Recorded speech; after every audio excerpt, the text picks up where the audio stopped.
What's up, Katie?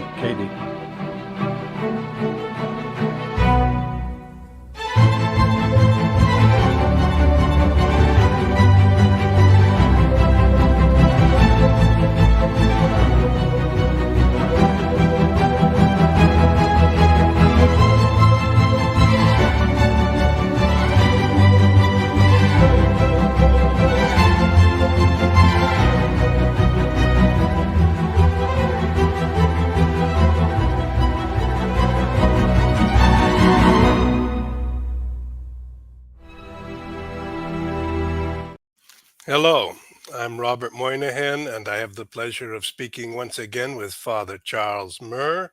He's located in Spain, not far from Seville. It's January 22nd, Wednesday. We just had the inauguration of Donald Trump in America on Monday, and we also had the national championship football game in America in which Notre Dame lost the game. Father Murr, how are you doing? Greetings, Dr. Moynihan. I'm doing just wonderfully, and you? Very well. I'm trying to follow all of these events, Father Murr, and I thought I'd better talk to Don Carlo, Father Charles Murr, in order to get an insight into all of these massive developments, the change in regime. And in the absence of a good psychiatrist, why not? Okay. So, I mean, here we are in January 2025. We have, for the second time, an administration of Donald Trump. Joe Biden left office and he pardoned all his family members. And that left Very me generous of him. well, I suppose there's a sense of family values there. Actually, Robert, I'm a little bit more cynical on that. I think what Joe Biden did was pardon himself by pardoning all of those people. That's the way I look at it. So I guess the first point I want to start with is our hope always as individual people who really are not big shots. We just are part of a society that is directed by people with more power than we have. But did we have a very corrupt regime, and are we going to have less corruption? That's my first question. My take on it was that the last regime, and it's a good term for it, regime, was incredibly corrupt. I think you're going to see the history books in a couple of years, putting everything together and presenting it. I think a crime family like the one that was in power in the White House, I can't recall. I'm a pretty good student of history, and I can't remember anything like it in American history. I really can't. And certainly not. I mean, we've never had a president who wasn't a president. He wasn't a president who wasn't present mentally. Yeah, I suppose. And he certainly he wasn't. I'm not making fun of that fact. I really am not. I'm just saying it had everyone on edge. Any American, every American that I know was wondering who was running his or her country.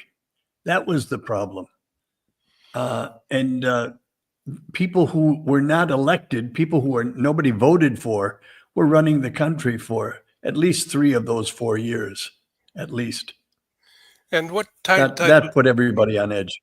What type of agenda did they have for the country? These sort of faceless people who ran things. Well, they were faceless, but they belonged to a direction, and the direction was to the left. All right. This is where we had so much. You know, when people talk about diversity, my goodness, we're Catholics. If there's anyone in the world or any institution or people who understand diversity, it's the Catholics.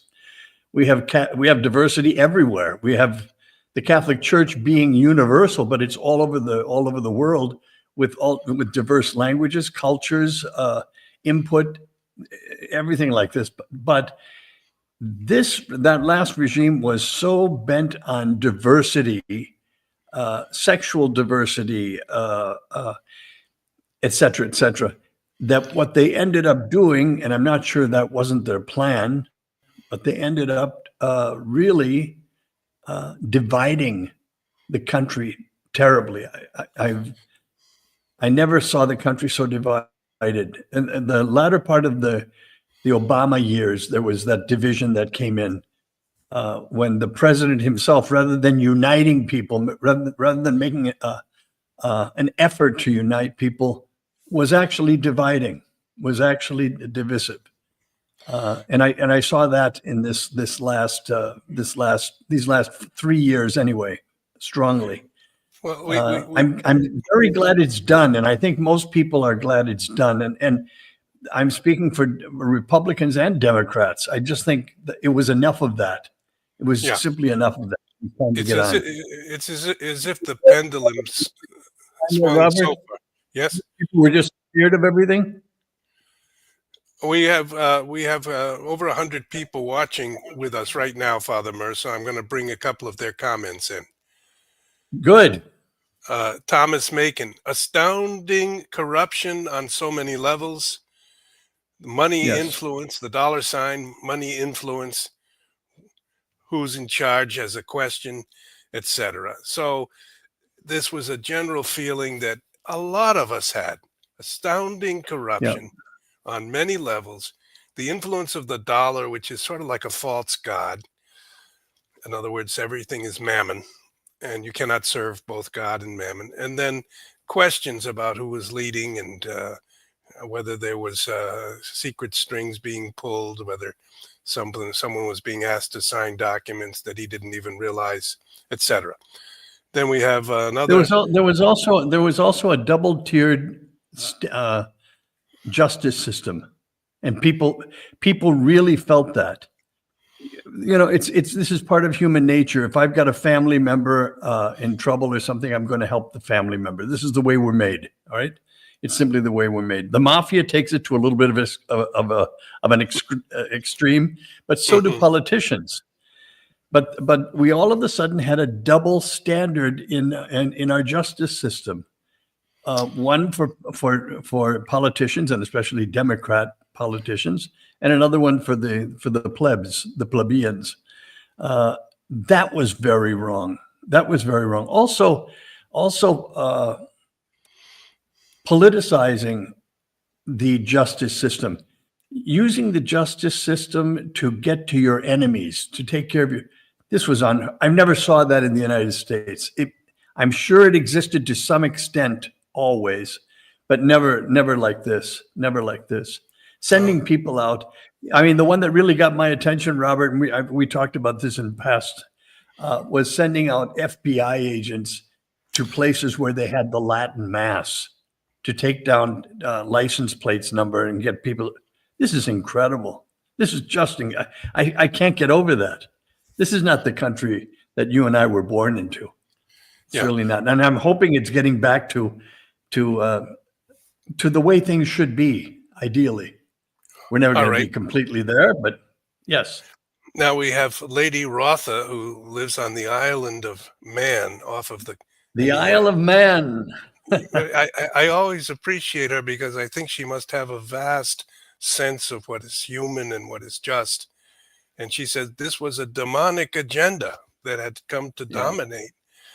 And then someone else here, I'm not sure who this is, Scribbler 007. I think that's a reference to James Bond. That was his number, James Bond 007. 007. And he proposes in 2 words a question about the agenda. Israel's agenda is what he says. And that's a kind of controversial topic. But then he goes and adds this.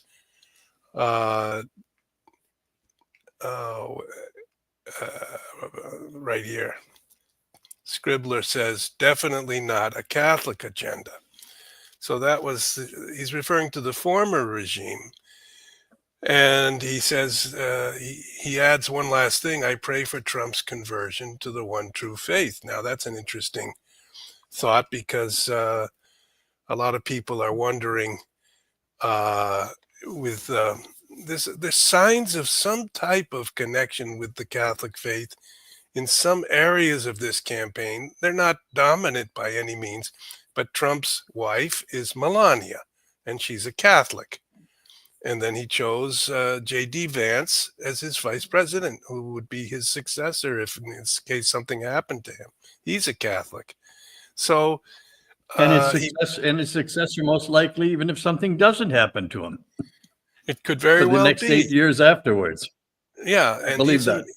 he's a man who sort of came out of the heartland and has that book about hillbilly elegy, and he describes growing up and the people that he knew, and of course the other side of the coin here is these, which is true maybe in the Gilded Age and maybe robber barons, but we've got very, very powerful billionaires who are circling this regime in their own right. Elon Musk being one, the wealthiest man supposedly in the world, a man who's worked very hard with his companies, Tesla, SpaceX. He's almost like the spokesman for the Trump regime now. He worked very hard for it to be elected. He's the one also who bought X, the former Twitter. So Elon Musk, really, he's from South Africa, has taken a role almost right by the side of President Trump. Oh no, Father Murr, you've stepped aside for a moment. Dear friends, I don't know what happened, and there's some sort of a little glitch once again in our program. Well, I did appreciate Father Murr speaking there for a moment about the way the FBI had been politicized in a way that the former government of the United States was trying to seek out fervent Catholics, in particular the Latin Mass communities. And apparently it did occur that there were some agents sent out to see who was attending these masses. And John B., one of our watchers, says it sounds like communist Poland when they sent spies to Catholic churches. And we have quite a few people watching, and I'm desperately hoping that Father Murr will rejoin. And otherwise, I'm not sure really what the right choice would be if I would continue to talk briefly. But someone else here tells us, Michelle, thank you, Michelle, that Biden claimed Catholicism, but he's Catholic in name only. Of course, it's difficult and dangerous to judge any other person. I think Jesus told us, "Judge not, lest ye be judged." But it is true that Biden. Okay, I think I hear. Oh, I'm sorry about that, Robert. I've got to tell you though, we have had in Seville for the last 2 days some windstorms that have been phenomenal. I mean, I've never seen wind like this. We had the same thing a little bit, well, almost as bad last year, but right now these were incredible. Just really, really outrageous winds, and I think it's kind of fouling up the whole internet system and everything else along with it. We've had a lot of electrical outlets back and forth in these kind of storms, so I apologize for that. Let's get on with it. well, People don't want to hear about weather conditions in Seville. well, we do like to hear how your life is going in that very beautiful area, and we've been traveling there with pilgrims to see you, and you're becoming a kind of fixed point on the global What great map. pilgrims those are. The people who are on those pilgrimages are marvelous people. Really, really, really, really good. Really good. I mean that. We could take this in many directions. I'm going to try to pursue 3 or 4 points, and Sure. we'll go for about half an hour, and then we'll have to close it. But I don't like to talk about another person's faith because I feel we shouldn't really take God's role onto our own Jesus said, "Judge not, lest ye be judged." But Michel dares to go forward and say Biden claimed Catholicism, but he's Catholic in name only, and he was the former president. We've got a lot of that going around. There's a lot of that going around.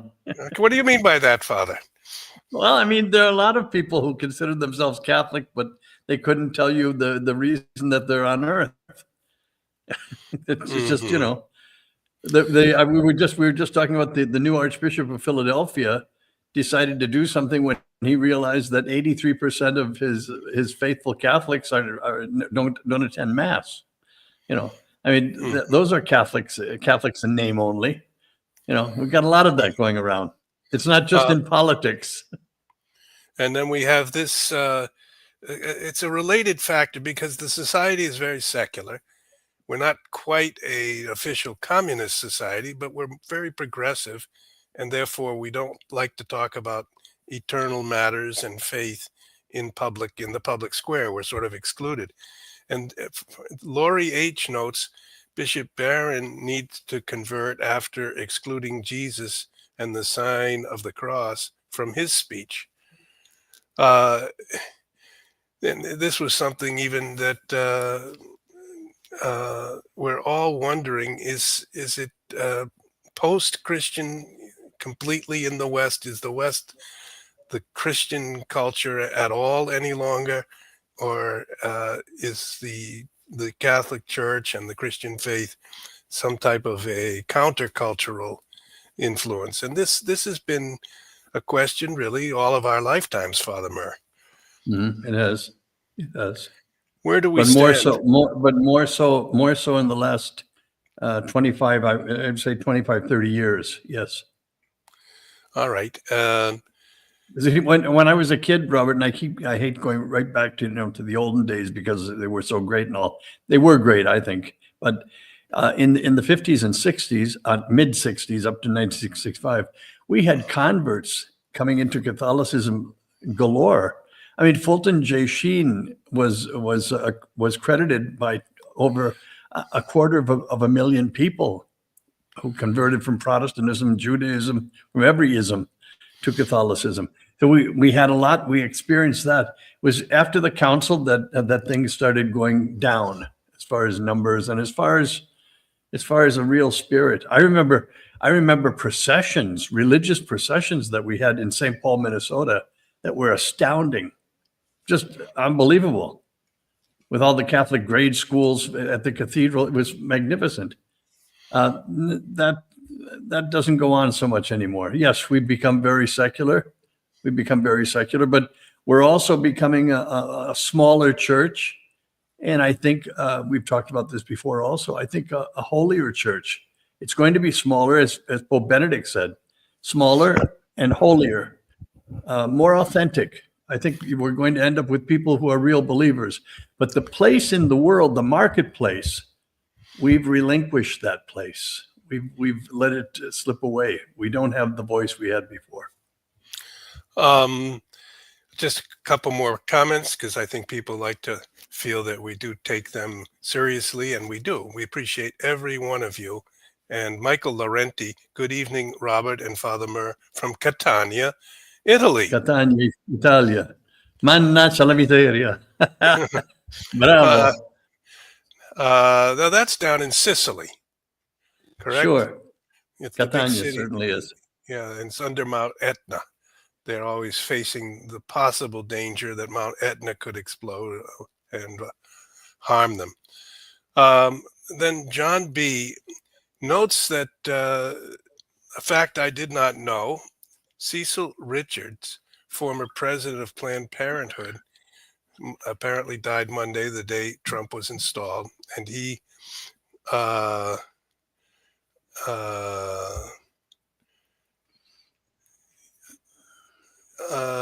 can't quite understand.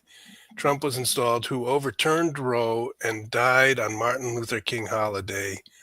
And I'm not sure what PP, Black genocide, means, but it's a significant fact that our society had a different understanding of birth, of the integrity of the right to life of the growing embryo. And never in human history, except in the past century or so, has it been regarded as anything other than an abomination to take the life of the unborn. And that's one of the things that links both the leftists, because the communists in Russia in 1920 became the first country to legalize abortion. And then almost all the West, slowly by the 1973 in the United States and in other countries in the late 60s and then through the 70s into the 80s, they legalized abortion, which is an attack on the right to life of human beings. It's a permission to kill.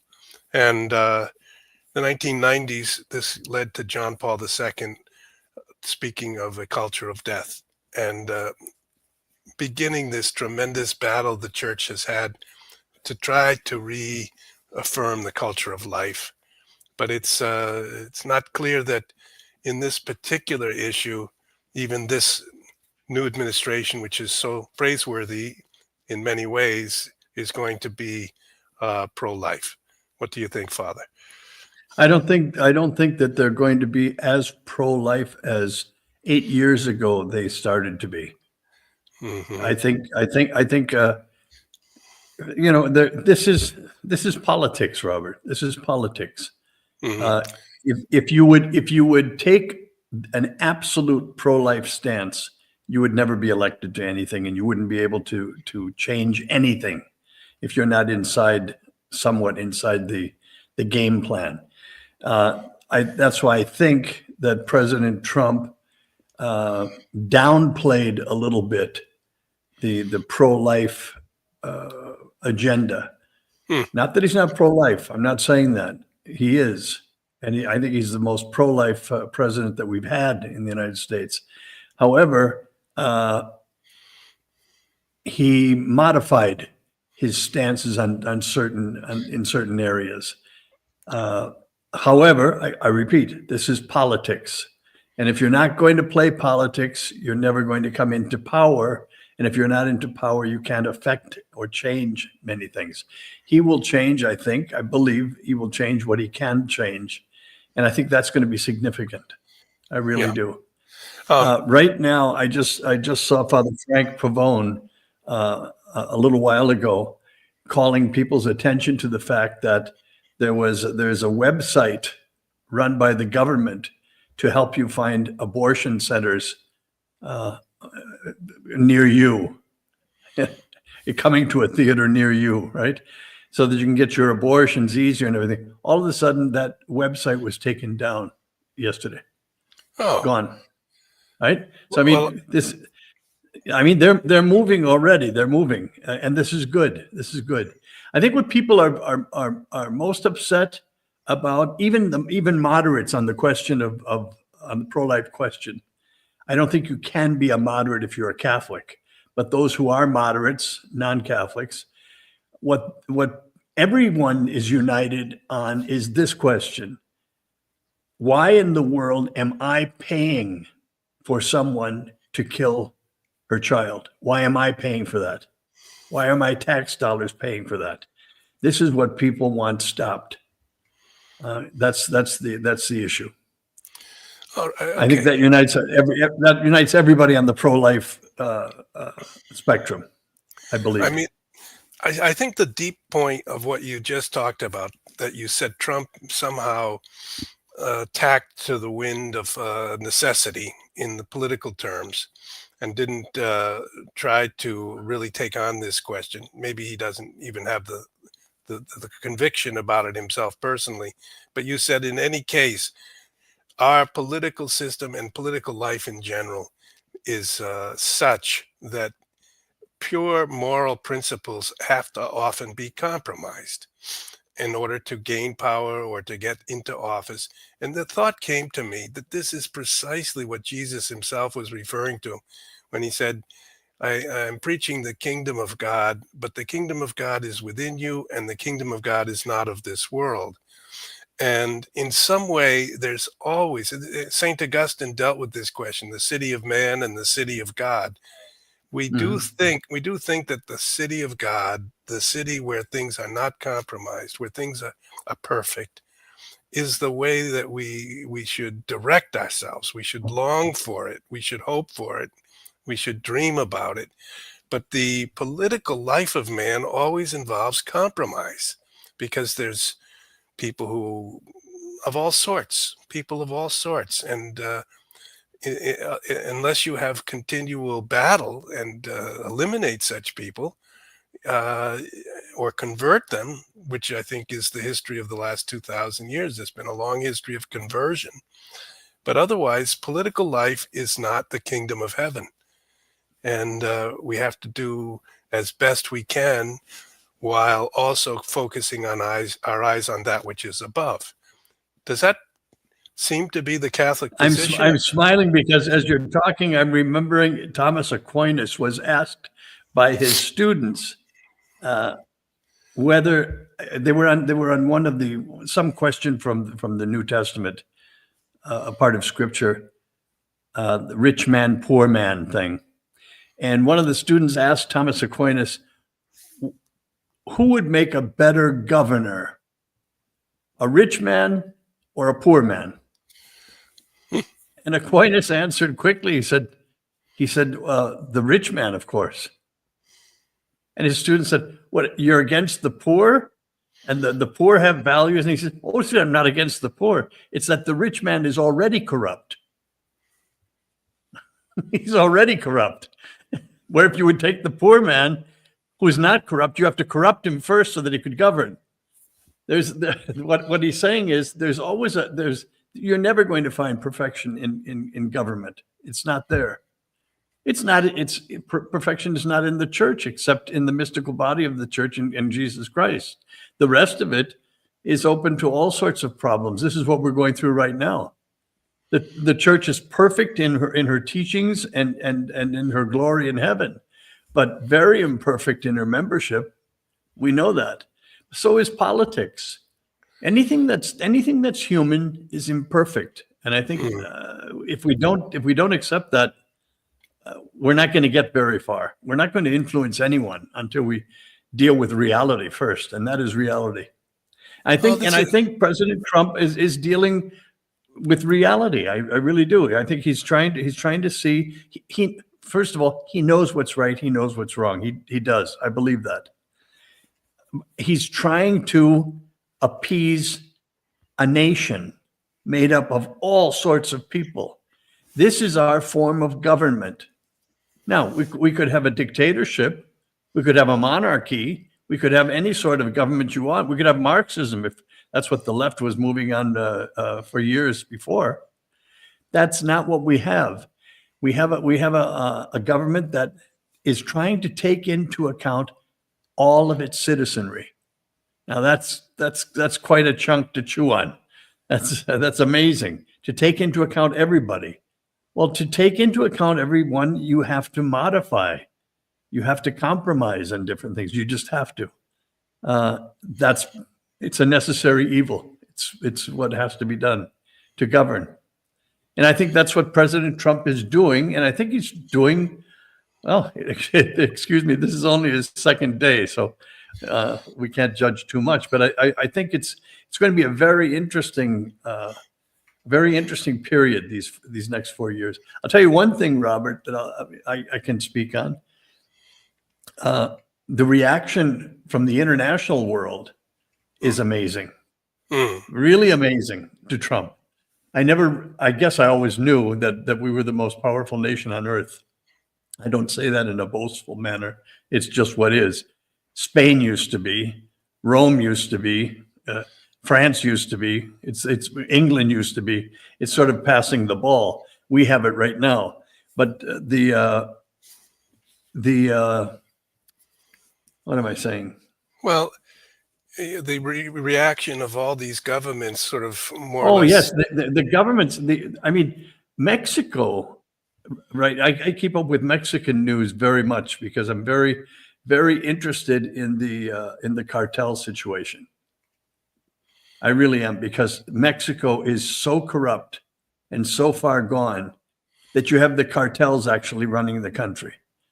But at the same time, so many Mexicans are deeply wonderful people and deeply faithful. Now no, we're not talking about. I'm not talking about the Mexican people. I think there's no more beautiful people inside and out, spiritually and physically. I think they're beautiful people, but inside they're fantastically beautiful than the Mexican people. That's it. But we're talking about their government. It's one of the most corrupt governments I've ever seen in my life. It's horrible. Yeah. It's horrible. And right now, it's being governed by the cartels to a great degree.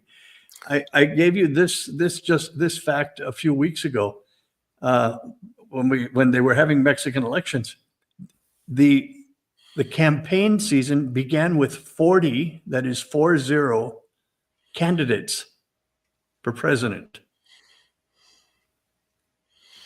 When it got to voting time, there were 2 candidates left. 38 of them had been assassinated. And they were assassinated by the cartels because they wouldn't play the game with them. So here's what I'm trying to say is the people who win the election obviously have won because they made deals with the cartel. That's how they survived. Now, what Trump is already talking about doing is having a war on drugs. Ronald Reagan years ago tried, I remember that, he tried to declare war on drugs. And what he meant by that, he wanted the military to help in the war on drugs. He wanted the military, the Coast Guard, the Army, the Navy, everything to get into a war on drugs. Well, this wouldn't pass the House and the Senate, not at all. They didn't want any part of it. But that's what's necessary. And this is almost what Trump is proposing. He wants to have real changes in Mexico. And the Mexicans are all of a sudden, the Mexican government is all of a sudden taking note and listening. This is the influence. And I think it's going to be very good. Okay. First, CW says, pray for those in power.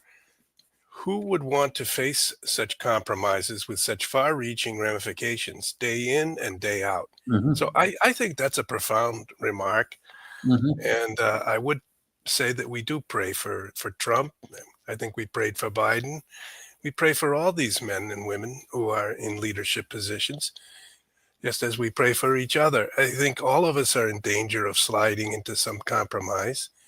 And in this particular moment, we are hopeful that the better angels of our nature will guide Trump and those around him to overcome some injustices and maybe overcome some imposition of drug cartels, even in our country, as they are in Mexico.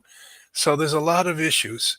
What did you think about the pardoning of the January 6th detainees, prisoners, all at once? Yeah, I thought it was marvelous. Why don't you go into history? I think history also is going to prove that what I felt right from the beginning, when it was happening, when the reports were coming on over the air, CNN, what have you, even Fox News, I always felt that this was planned. This didn't just happen. There was a conspiracy involved with it from the beginning. I didn't know what the conspiracy was, but I believed there was a conspiracy, and it's being proven that there was. Besides the sentencing that was given to so many of those people, Robert, I mean, stop and remember, they were burning down cities. People were being killed. Policemen were being killed. Nothing was done to those people, to the criminals who burnt down cities, who killed police. It was outrageous.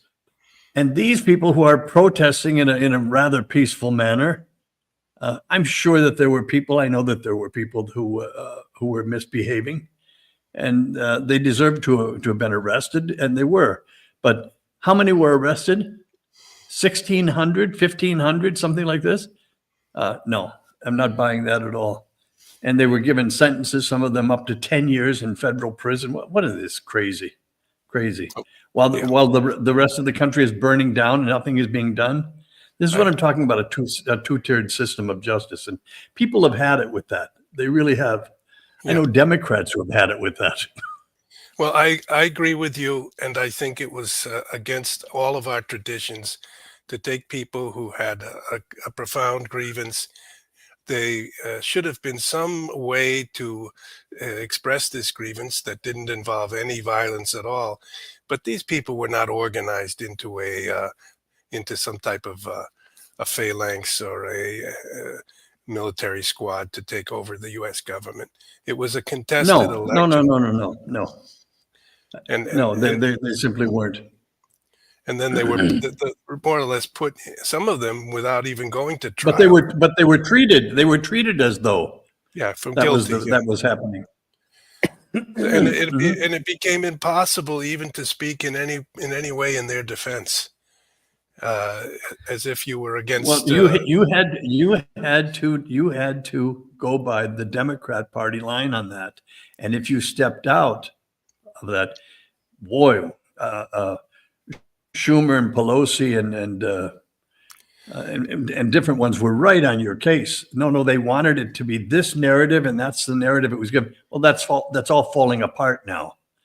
Yeah, When you have an open investigation of things, but yeah, you remember just a few years ago, you couldn't even talk about it.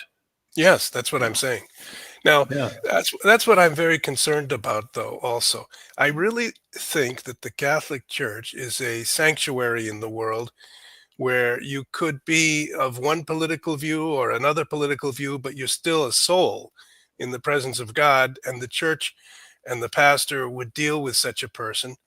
And if we become ideological or one party, I think that would be a danger for the nature of our church. Well, yeah, okay, all right, but I'll tell you this much too. Yes and no. No on Hmm. this. Liturgically, we have got to get our act together. We really do. We have to have one way of praying that is called Catholic. I'm not saying that it has to be stagnant and this. No, it can be. Uh, Preaching can be differently. But we are not united any longer. We are not united any longer. The observation that Pope Benedict made years ago, I thought was right on, when he said, every Catholic in the world has the right to walk into a church and know if what he's seeing is a Catholic mass. Now that sounds incredibly banal, right? No, But no, there no, are no.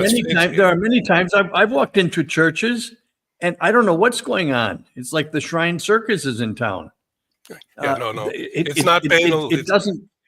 It's What, not what banal at all. all I'm saying is we have to have a mass again. We have to have a mass that's ours. And there can be diversity in education, this, that, and the other thing. But we can't be diverse in the truth. And this is where we're killing ourselves because we're trying to be diverse in the truth. You've got your truth, I've got my truth, he's got his truth. You can't have that and be Catholic. You can't. It doesn't work. And that's why things are very frustrating right now in the church because we are failing to understand the nature of the church. And what we're really failing to do is understand what we're about. We're about the salvation of souls, for God's sake. That's what it's about. And we're doing very little of that. When you tell people that all religions are the same, Robert, and don't worry about it, we're all going to heaven. No. You're not preaching the truth. No, And this is where most people are. I agree with you. I think that the destruction of the church is a defeat for Christ's mission and for humanity. I don't think It is. it will be final, but I think there's certain defeats that do occur, just as Jesus himself was betrayed by Judas. Now, in this regard, we have a fascinating comment here by Urbana Adhana. Thank you, Urbana. Dear Robert and Father, regarding the Vatican. Okay, back to our topic of our lives, really, Father. I The think topic of our lives, you got that right. Yes. I think globalists may be compromising them, and globalists, I guess, would also mean like Freemasons of some sort, or maybe compromising them by holding some secret scandals on them and then making them teach heresies, that is, blackmailing them. Please comment. Is this a completely crazy comment, or is this interesting to you? To me, Yes. first of all, look, blackmail is also part of being human. It just is. Blackmail exists in politics, for goodness sake. It also exists in religion. It really does. There's no question of that. That's a But terrible thing to say. it's a true thing. It's a true thing. I happen to know some cases of bishops who were blackmailed by the church. Oh my gosh. That's what I'm trying to say. I mean, by people in authority in the church. Could you give one example just so we can grasp what you're No, saying? I'm not going to use names. No. No. An example though of a case. I'll tell you what. There are easier ways of committing suicide, Rob. But then do you yourself become any? Where do you become part Here, of some type? You've got a case of. I knew some cases, various cases, as a matter of fact, of priests who happened to have studied with the man who's now bishop. They went through seminary together, and they knew something about that man.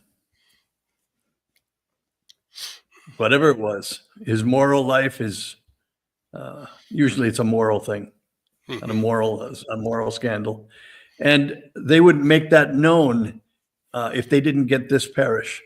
I want St. Rose of Lima parish. That's the parish I want. Well, you can't have it because just remember in 1984 what happened this way and the other. I'll let that be known. Well, they get the parish. That's called blackmail, and that exists. What a terrible thing to It hear. also, well, yes, it is a terrible thing to hear, and it's a terrible thing to witness, and it's a terrible thing to live through. But these are the imperfect. This is the imperfect condition of the Catholic Church. It's the imperfect condition of every human society. This is the problem. I think I told you this before, but Cardinal O'Connor, who I loved, John O'Connor of New York, I thought was just tops in the world, a great man. He gathered a lot of the priests together in New York and gave a talk when the sexual abuse things were coming out just at first.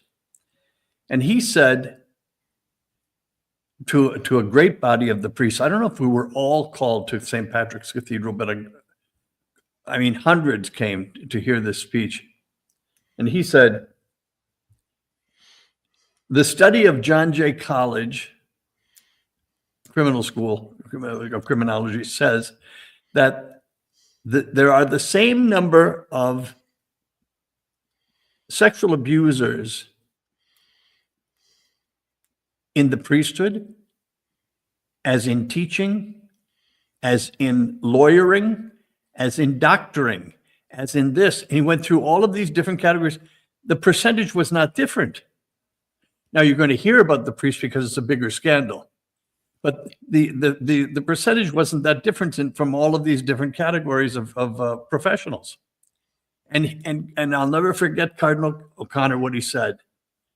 He said, we are no different than the rest. No different. There's all the percentages are in. He said, and therein, gentlemen, lies the scandal. That we're not better than the rest because we must be.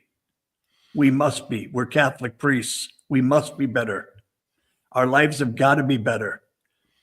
That's the scandal. But when we get back to the reality, Robert, I'm telling you, and you know this, this is part of the human condition is a very, The more I know about the human condition, the more I am amazed at the incarnation. Yeah. That that God would become man and take on this nature. It's amazing to me. The incarnation is mind-boggling, especially the more you know. There's a limit to what we can know about God, but it's almost limitless what we can know about humanity, about man. And to think that God became man out of love for us, this is unbelievable. Getting back to the point, there is scandal and imperfection in everything that human beings touch. It's just part of the whole thing. We were talking about politics. Goodness gracious, you want to get into real difficulties or real scandals? They're really in politics. They bury their dead quickly. Yeah. They take care of their problems quickly, and you don't see it, but it's certainly there. Well, I do think that the gospel and the example of Christ and his presence in the world through the church is somehow extraordinarily amazing. And if we have an entirely secularized world, which seems to be the thrust of many of our elites today, replacing God with the artificial intelligence, etc., we have a danger of cruel and superficial and ugly society. And so if Trump is right, which I think he is, let's make America great again, but the greatness has to have a goodness in it. And the Catholic Church should also make the Catholic Church great again. But it should not be a church of strutting power and people bowing sort of to royalty, but a church where the following the Lord, who had a cross on his shoulder and who was bleeding and who was forgiving and loving and healing. And this is the battle that we still face, because the church is on the ropes in some ways, with many of the numbers, the confusion, with many of the numbers declining. I do think there's some trends among young people that show a rise. So if there could be some type of movement that would restore the church, this would be a beautiful thing. We're going to have that. I hope to see it before I die, Robert. I really do. I hope to see that God sends a pope, because let's not kid ourselves. And I think this is where the church is all goofy today. We're thinking that we can get things to go from the ground up. That's not the way the church is constituted. Christ founded a hierarchy. He left us bishops. He left us priests. Soon after, we're deacons, what have you. He also left us a pope, St. Peter, and the papacy. The papacy has continued ever since. Our church works from this way, not this way. And you can have synodality and you can have meetings all you want. It's not going to take. I'm telling you, it's not going to take. What we have to do is we need a really a Leo the Great. We need a Gregory the Great. We need a Pius the Great. We need a man who can really take the bull by the horns and do something. That's what we need. We need real leadership. And I think we're going to see it soon. And a lot of people, are very discouraged because Pope Francis has named all of the cardinals almost in his own image and likeness. That's what we keep hearing. You'd be surprised how many times in history, when the same situation occurred, all of the sudden out of nowhere comes a great saint and a great leader. So that doesn't bother me at all. He can name another 25 cardinals if he wishes. I think okay. God is God. God is God, and it's going to be changed. But we need a central force that's going to pull us together, and we don't have that. Well, Father besides Jesus Christ, pardon me, we have Jesus Christ as a spiritual central force, but also here on earth we need that. Father Murr, in government. do you remember the case of Saint Ambrose of Milan? Certainly. I mean, yes, what He, about he- him? well, when there's a need to have a new bishop in Milan, they didn't agree immediately, but they looked around and they saw Ambrose, who was the finest man Mhm. there. And what did they do? They said, "We choose Ambrose," and he said, "Well, I'm not They even a called out. priest."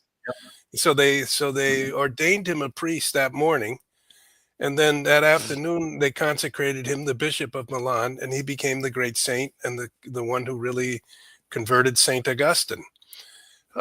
Should we look You see outside? how the Holy Ghost works. But should we look Yes. outside? Should we look outside the College of Cardinals? Well, they can do that if they wish. There's no reason that they can't. They could find, and technically, any Catholic male can be Pope, baptized Catholic. That's all. That's what's required. That you be baptized and that you be a male. You don't have to be a priest to be Pope. You don't have to be a bishop. I think you'd have The, to the be. problem the problem was that they put it in such a way that they almost force it to be that way, but technically not, legally Well, not. I mean, is there a type of clericalism? I know you have to go in a moment, and how this relates to Trump. I would say he has emerged from off the radar. He was not a politician, correct? When all Correct. the remember So him in the debates years ago? There were like 14 other politicians, and he was this industrialist or the man who built large yes, buildings, yes, of course. and he spoke differently from all the rest. The rest, every word that That's came right. out of their mouth was entirely compromised with various Right. political calculations, and he just spoke really, and people somehow were amazed and liked Well, him, he spoke to the common man, and he spoke with, what is it called? Common sense. which This isn't. is what this is where this is his forte, his common sense. He's speaking common sense. When he got up and said, "From now on, there are only men and women. There's only male and female." Hey, everyone's this is common sense. I don't know how we got off to where we got off, but this is common sense. And when, for example, when he said this too, that Hillary Clinton during those debates said something to him, oh, that you know how to you use the tax thing too. You don't pay taxes. If that he said, well, of course I don't. What do you mean I don't? Of course I don't. I'm taking advantage of all the laws that you passed. That's all I'm doing. Like everyone in the world should.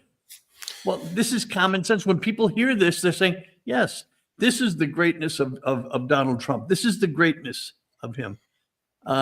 It's also very refreshing to hear a man who can actually honestly say, I don't need your money. I don't need your money. I need your ideas. I need your input. We need a country. Don't try to buy me because you can't afford me. This is fantastic. I don't know when we've had such a person. As a matter of fact, I don't think we ever have.